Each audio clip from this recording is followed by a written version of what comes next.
Dieu, les paroles qui bouillonnent dans le fond de son cœur. J'aimerais qu'une personne adresse à son maître, adresse à son créateur, les paroles qui bouillonnent au fond de lui. Avant même de le faire, je sentais ce cantique bouillonner en moi avant que l'on ne me cède la chair.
ce soir, cet après-midi au devant afin d'apporter la parole.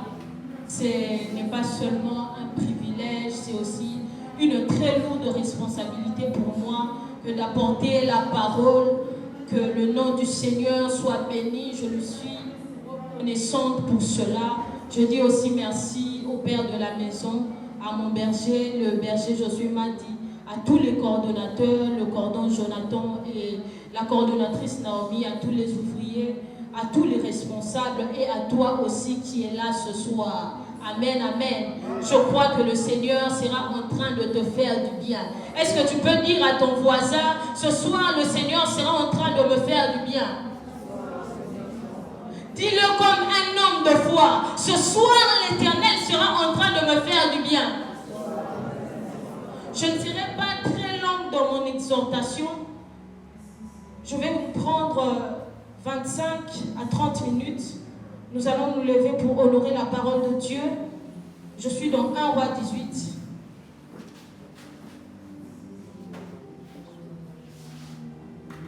Je suis dans 1 Roi 18. 1 Roi 18. À partir du verset 16. Est-ce que quelqu'un a trouvé? 1 Roi 18 à partir du verset 16. Alléluia, est-ce que nous avons trouvé? Je suis dans la version second 21. Abdias alla à la rencontre d'Akab et l'informa de la situation. Akab partit alors à la rencontre de Élie. À peine l'eut-il aperçu qu'il lui dit: est-ce toi qui jettes le trouble en Israël?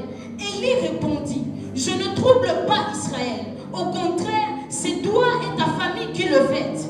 Puisque vous avez abandonné les commandements de l'Éternel et que tu as suivi les Baals, fais maintenant rassembler tout Israël vers moi au mont Carmel avec les 450 prophètes de Baal et les 400 prophètes d'Astarté qui mangent à la table de Jézabel.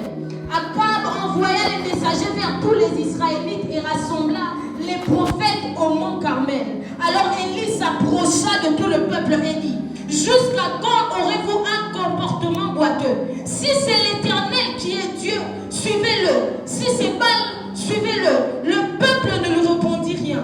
Élie dit au peuple: je suis resté le seul prophète de l'Éternel et il y a 450 prophètes de Baal. Que l'on nous donne 2 taureaux. Que l'on nous donne 2 taureaux. Qu'ils choisissent pour eux l'un de taureaux, le coupe en morceaux et le place sur le bois sans y mettre le feu.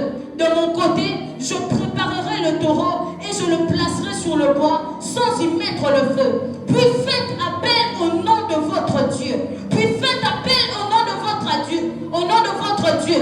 Quant à moi, j'invoquerai l'Éternel. Est-ce que quelqu'un peut dire avec moi: j'invoquerai le nom de l'Éternel? Quant à moi, j'invoquerai le nom de l'Éternel. Le Dieu qui répondra par le feu, c'est celui-là qui sera Dieu. Tout le peuple répondit: c'est bien. Élie dit au prophète de Baal: choisissez pour vous l'un de taureaux et préparez-le. Les premiers, puisque vous êtes plus nombreux. Ensuite, faites appel au nom de votre Dieu, mais n'allumez pas le feu. Je prie qu'aussi nombreux soient tes ennemis, que tu sois plus puissant que dans le nom de Jésus. Alléluia. Verset 25. Élie dit au prophète de Baal: choisissez pour vous l'un de taureaux et préparez-le le premier, puisque vous êtes plus nombreux. Ensuite, faites appel au nom de votre Dieu, mais n'allumez pas le feu. Ils prirent le taureau qu'on leur donna et le préparèrent. Puis ils firent appel au nom de Baal depuis le matin jusqu'à midi en disant: Baal, réponds-nous. Baal, réponds-nous. Mais il n'eut ni voix ni réponse, même s'ils sautaient devant l'autel qu'ils avaient érigé. À midi, Élie se moqua d'eux et dit: criez à haute voix, puisqu'il est Dieu, il doit être en train de penser à quelque chose, ou bien il est occupé, ou encore en voyage.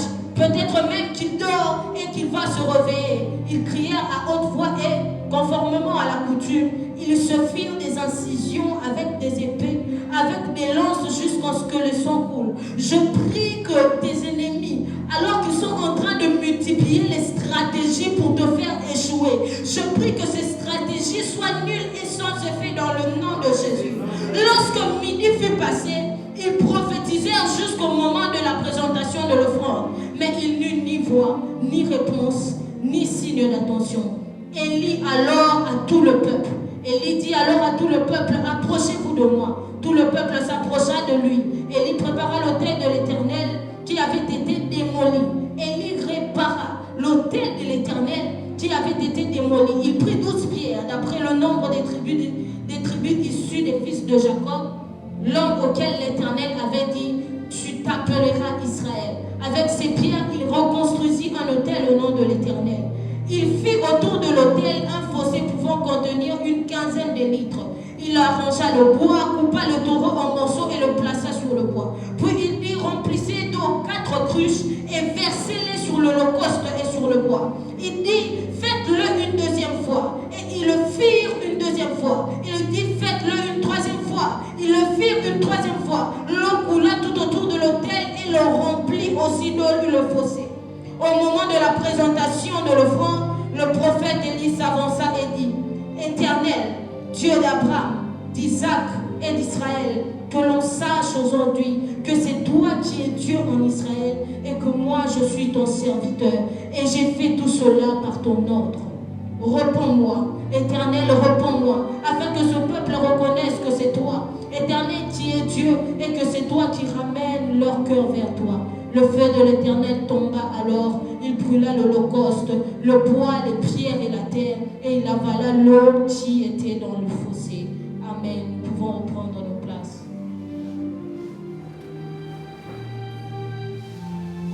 Nous sommes pendant notre dimanche de prière, pendant ces 2 dimanches, le dimanche passé et le dimanche d'aujourd'hui, nous sommes autour d'un thème qui est la prière. Et ce soir, par la grâce de Dieu, dans mon exhortation, je serai en train de parler d'un sujet que l'Éternel m'a donné, d'un sujet que l'Esprit m'a enseigné pendant un temps. Le thème que je nous apporte ce soir, c'est « J'invoquerai le nom de l'Éternel ». Est-ce que tu peux dire avec moi « J'invoquerai le nom de l'Éternel ».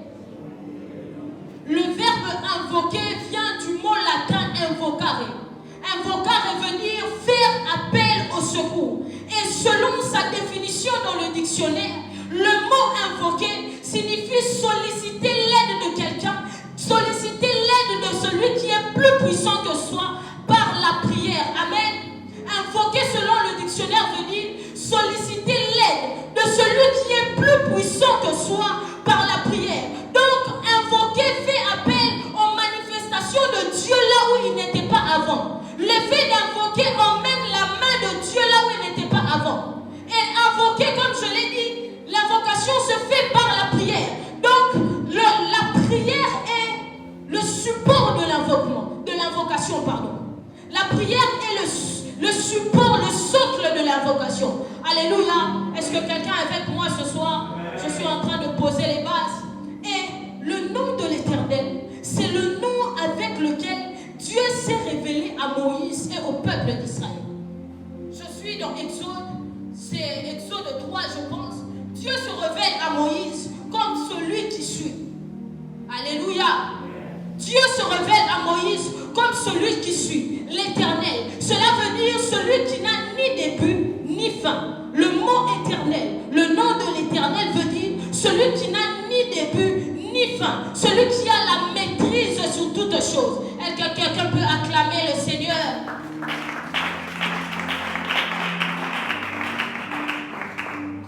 Le nom de l'Éternel veut dire celui qui n'a ni début ni fin. J'aimerais dire à quelqu'un ce soir, c'est que lorsqu'on parle de l'Éternel, on fait aussi appel au Créateur. Lorsqu'on cite le mot éternel, cela sous-entend aussi le Créateur. Or, le Créateur, c'est celui qui connaît mieux les créatures. Alléluia. Le Créateur, c'est celui qui connaît mieux les créatures. Tu ne peux pas te dire que tu sais manipuler un iPhone plus que celui qui a fabriqué un iPhone. Alléluia. Celui qui a la maîtrise de ta vie, c'est celui qui t'a créé. Celui qui a la maîtrise de tes problèmes, celui qui connaît parfaitement ta vie, c'est celui qui a monté pièce par pièce ta vie. Alléluia.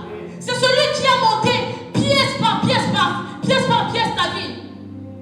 Et comme invoquer, puisque invoquer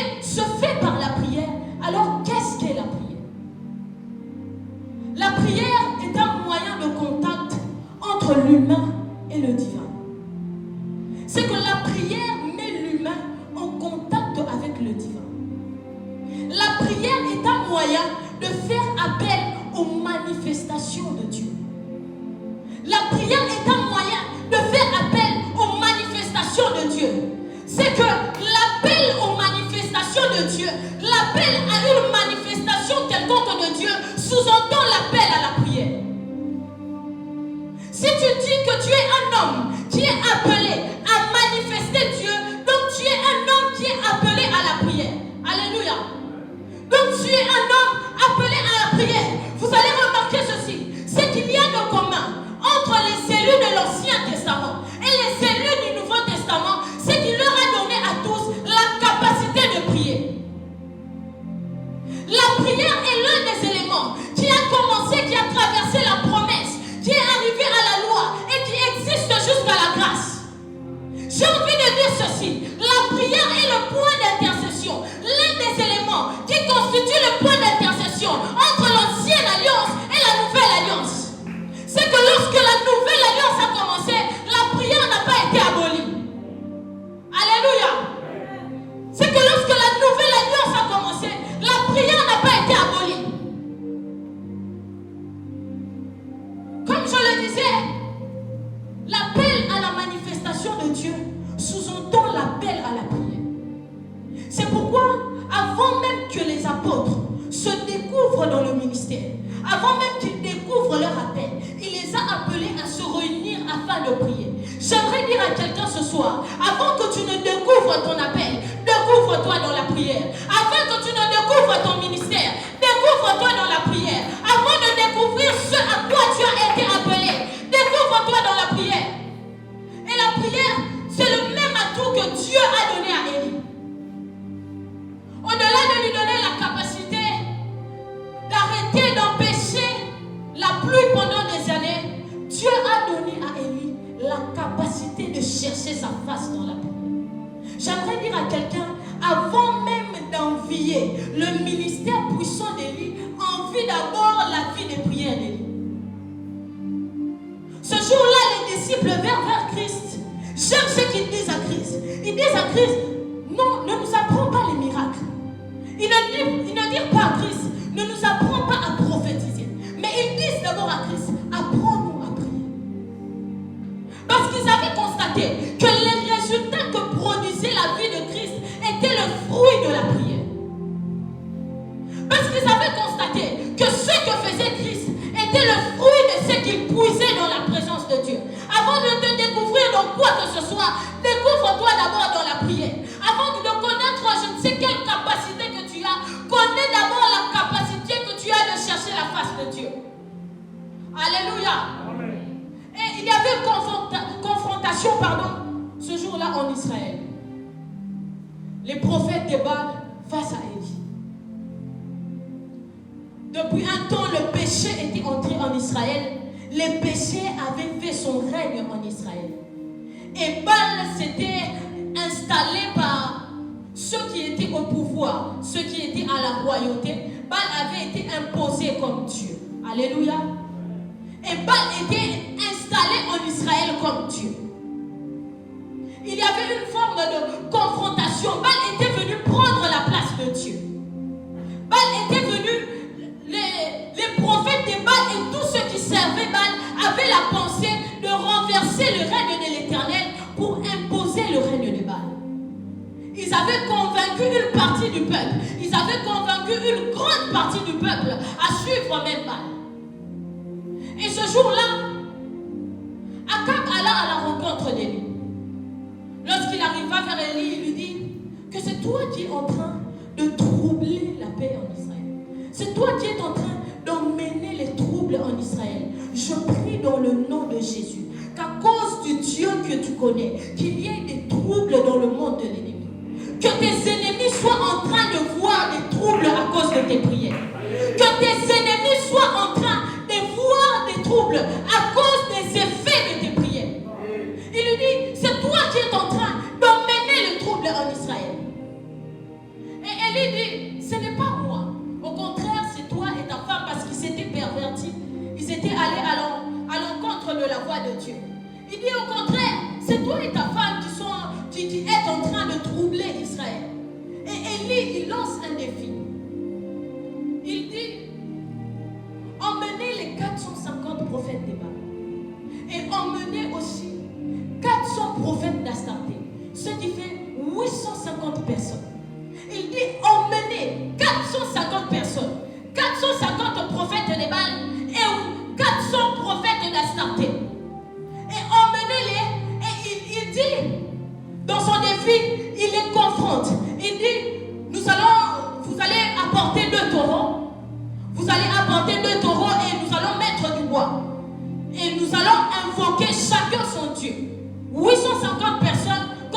seule personne.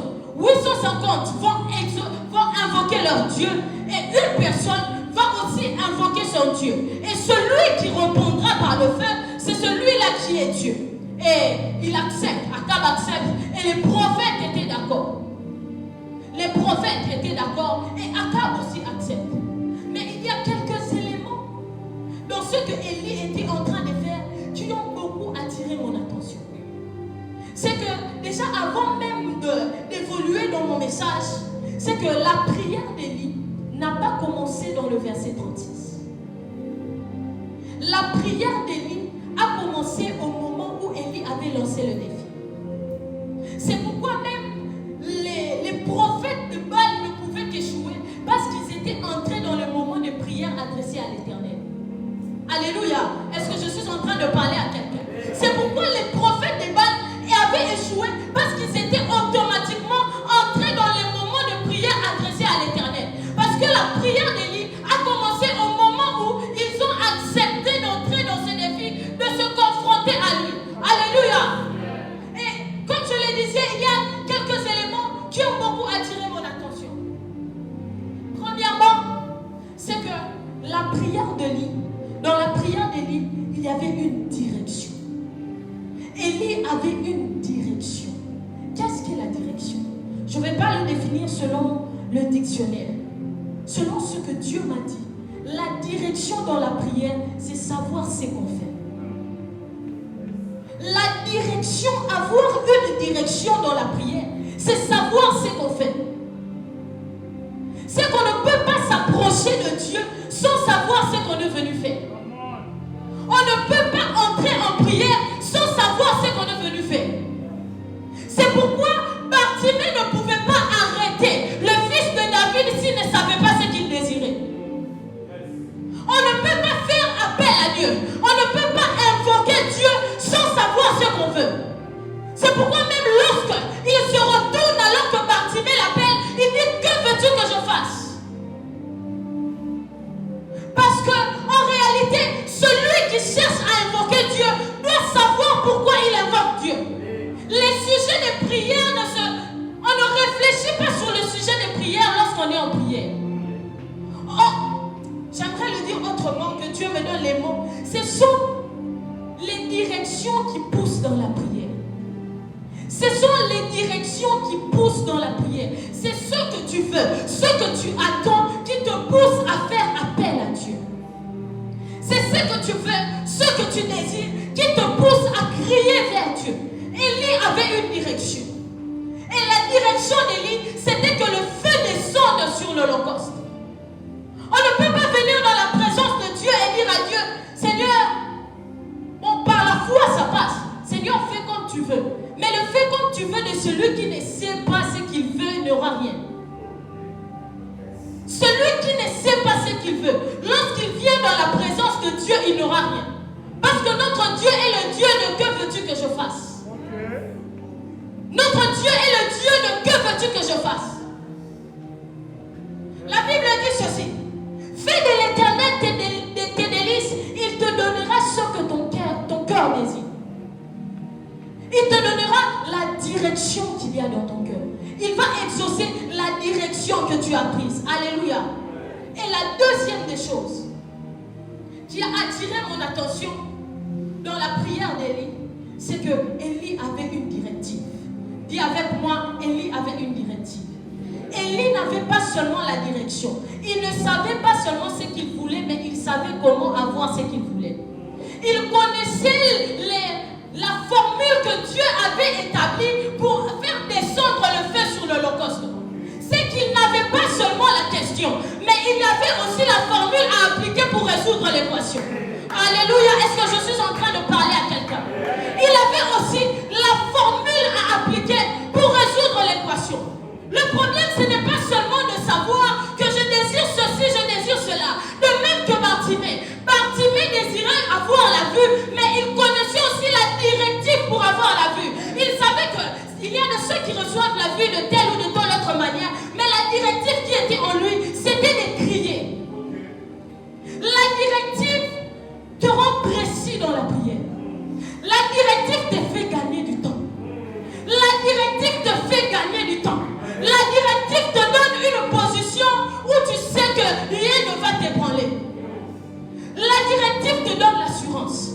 C'est comme ça que Élie avait beaucoup d'assurance. Parce qu'il avait la directive. Parce qu'il avait la directive. Parce qu'il avait la directive. Les prophètes de Baal étaient en train de tâtonner. Lorsqu'il a regardé l'équation, il connaissait déjà la formule. Lorsqu'il a regardé l'équation, il savait déjà A carré plus B carré égale à ceci, égale à cela. C'est pourquoi il les a laissés commencer. Parce qu'il savait qu'il n'allait pas résoudre. Il n'avait pas la directive. Il n'avait pas la directive. Celui qui a la directive sait résoudre parfaitement les équations. Un homme qui a la directive n'a pas peur des défis. Les formules n'ont pas peur des équations. Parce que les formules ont été faites pour résoudre les équations. Un homme qui a la directive, il n'a pas peur des obstacles qui se lèvent devant lui. Un homme qui a la directive, il n'a pas peur de la nuit qui vient. Un homme qui a la directive, il ne tremble pas devant les problèmes. C'est pourquoi Élie était tout calme. Il leur a laissé même de choisir le premier taureau. Peut-être qu'ils avaient choisi le taureau en fonction de je ne sais quoi pour que le feu descende rapidement. Il leur a laissé le privilège sur tous les points. Il leur a dit commencez. Vous avez le privilège. Et ce que j'aime, papa, c'est que lorsque on emmène les taureaux, l'homme qui avait la directive, il demande qu'on y mette de l'eau. C'est que si tu as la directive, tu n'as pas peur que les obstacles se multiplient. Il ne demande pas du pétrole. Il demande qu'on lui apporte de l'eau. L'homme qui a la directive, lorsqu'il essaye, il voit que ça s'aggrave, il monte encore. Parce qu'il a la directive. Lorsqu'il essaye, il voit que ça s'aggrave, il touche encore. Parce qu'il a la directive. Si Dieu me demande de prier pour un malade, je prie, il ne guérit pas, je prie encore. Parce que j'avais la directive. Parce que j'avais la directive. Si à la première fois, il n'est pas guéri, à la deuxième fois, forcément il sera guéri. Parce que j'avais la directive. J'aimerais dire à quelqu'un, ne t'engage pas dans certaines choses sans avoir de directive. Ne t'arrête pas à désirer seulement certaines choses sans savoir comment tu dois faire pour l'avoir. Il y avait certainement plusieurs méthodes parce que notre Dieu, comme nous aimons bien le dire, il est multisystème. Il y avait certainement plusieurs méthodes pour faire descendre le feu. Mais ce jour-là, il n'y avait qu'une seule méthode qui était prévue pour faire descendre le feu. C'est que les mêmes choses que tu fais ne produiront pas toujours les mêmes effets dans le temps. C'est que pour produire l'impact en une saison, si Dieu t'avait demandé quelque chose de précis, ça ne signifie pas qu'après, il faudra toujours faire la même chose pour produire le même impact. C'est qu'à chaque obstacle correspond une directive précise. Alléluia, est-ce que tu peux acclamer le Seigneur? Et voilà la troisième chose qui a encore attiré mon attention dans la prière d'Élie. Élie avait l'audace qui provenait de la foi. Élie azaki ntuntuté. Élie azaki maîtreté. Élie azaki yayate. Élie azaki nokoté. Mais Élie était un homme de foi. Il n'avait pas l'assurance qui venait de je ne sais quoi. Il n'avait pas l'assurance qui venait même de ce qu'il avait fait dans le passé. Mais il avait l'assurance dans la foi. L'assurance qui provenait de la foi. J'aime la folie d'Élie. C'est qu'il engage Dieu dans les choses même qu'il n'a pas dit. Nulle part dans la Bible dit, Dieu dit à Élie, va, lorsque tu verras Akab, dis-lui de prendre les taureaux et de rassembler tous les autres prophètes, de rassembler les prophètes des Baal, de rassembler les prophètes d'Astarté et qu'ils invoquent Dieu. A créé un problème mais il a fait intervenir Dieu par la foi. Il a créé ces histoires-là. Le défi est venu de lui-même. C'est Élie qui a lui-même réfléchi sur le défi.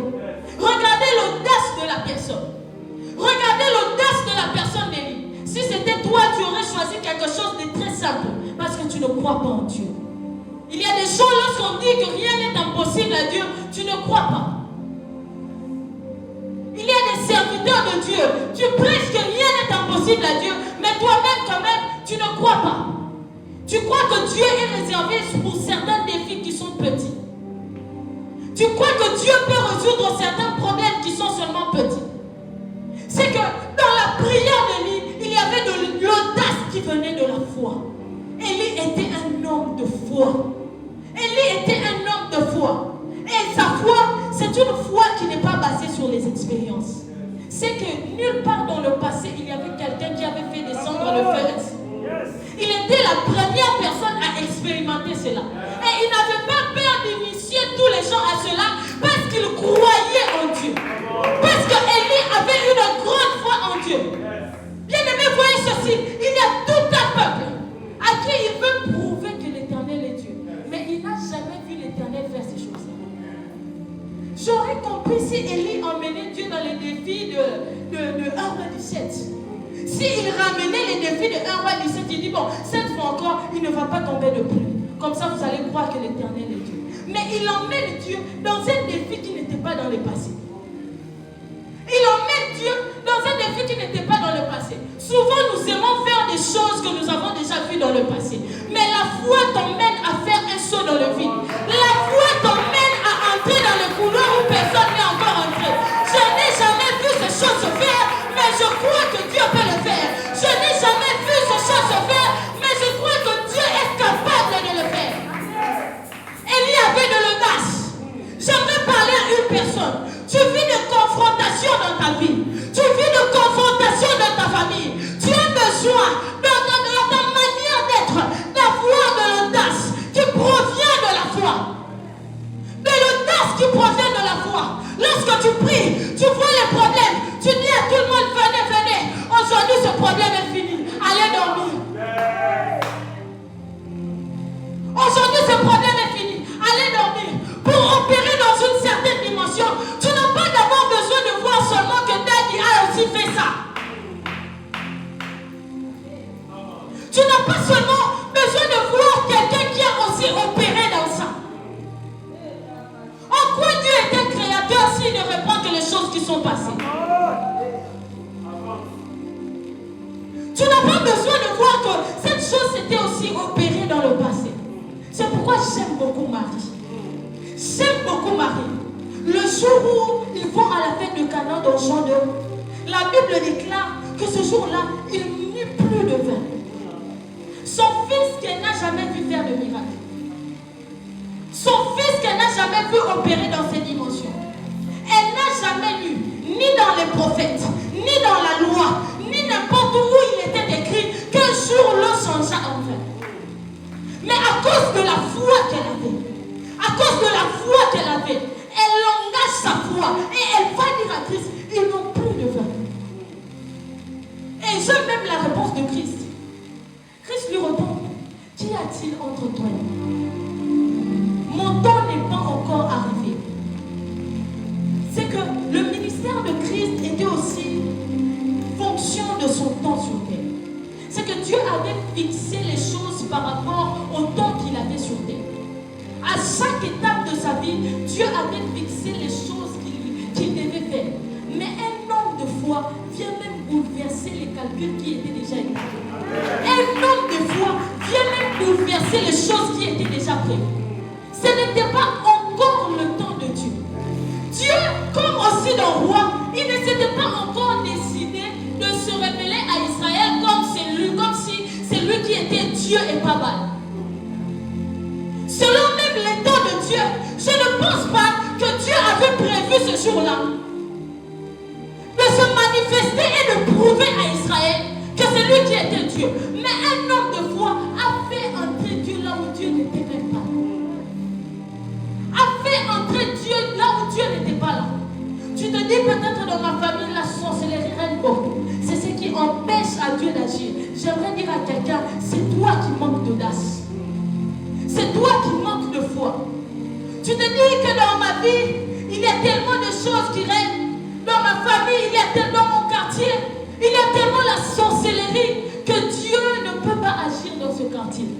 Tout le peuple était derrière Baal. 850 prophètes étaient derrière Baal. Mais un homme de foi a su ranger ceux qui étaient de l'autre côté vers l'autre côté. L'homme de foi a su ranger ceux qui étaient de l'autre côté vers l'autre côté. Ce soir, j'aimerais l'audace qui provient de la foi. Quand ça vraiment, il y a, permettez-moi le terme, il y a fichat spirituel. Amen. Ne sois pas un fichat spirituel, mais sois un audacieux qui a la foi. Je vois les malades d'autrui, je ne sais pas qui l'a ensorcelé. Mais tellement que je suis audacieux, je lui impose quand même la main, il guérit. Ne sois pas un fichat qui veut faire les choses pour que les gens voient que lui aussi il a la foi. Mais sois un homme qui a de l'audace. Sois un homme qui a de l'audace qui provient de la foi et de l'assurance à cause de la directive que tu as reçue. J'aimerais dire à quelqu'un, crois que Dieu va faire parce qu'il t'avait donné la directive. Crois que Dieu va faire parce qu'il t'avait donné la direction. Que Dieu bénisse sa parole.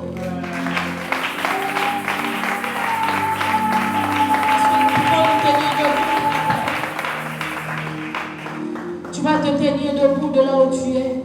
Tu vas dire à Dieu, Seigneur, fais de moi un homme, une femme de prière. Qu'avant tout que je sois quelqu'un qui soit capable de chercher Dieu dans la prière.